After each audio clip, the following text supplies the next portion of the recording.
First, my panel, National Senator Matt Canavan and Shadow Assistant Treasurer Luke Howarth. Gents, welcome. Cost of living, this default market offer. Matt Canavan, if he'd called the election on the weekend as planned, we would not know about these prices going into the campaign. There's talk from experts, our prices for electricity are going to spiral by 5%, so we're above inflation. Thank goodness we had the cyclone. In a sense, we'll know this before we vote. Well, that's right, Peter, although every Australian household knows already that the Prime Minister can't be trusted on the cost of living promises he made, and specifically about electricity prices, of course. We all know he promised to lower your power bill by $275 a year.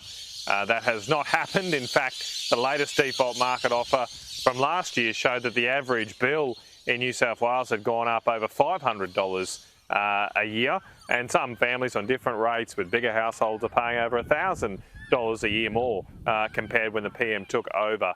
Now, there was a slight decrease last year and the government was crowing about it, and that was all because of some accounting tricks that brought forward some accounting changes to the electricity company's books. That can't be repeated this year, and in fact, late last year, wholesale prices surged, so they're probably going to flow through to higher power bills. And this time, the government can't blame Vladimir Putin. There's no way they can do that. Coal prices are down, gas prices are down around the world, not so much in Australia because we don't drill it for it anymore.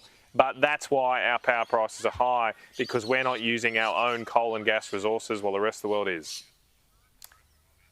Mate, they're shameless. They'll give Ukraine and Putin a go. But Kevin Gallagher, he's the CEO of Santos, he says we've got to follow the lead of the US and Australia. We've got to decouple energy policy from climate policy, saying putting the two together, and I think it was Malcolm Turnbull who famously did this in a ministerial job to Josh Frydenberg, putting the two together.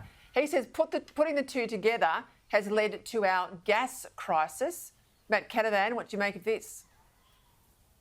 Well, I was going to raise Malcolm, who's in the news this week, but I'm sure you remembered that too, Peter, that the last time we actually did get a sustained and quite large fall in electricity prices was when Tony Abbott came to power as Prime Minister, and he separated the energy and climate portfolios. Of course, his government, and I voted for it, got rid of the carbon tax, and that was the last vote in the Parliament where we really acted to reduce the cost of living. So that's what we've got to get back to. We should be not focused on these climate targets. We should be focused on only one target for the Australian people, and that's the cost of living target. Get the cost of living down, get electricity prices down.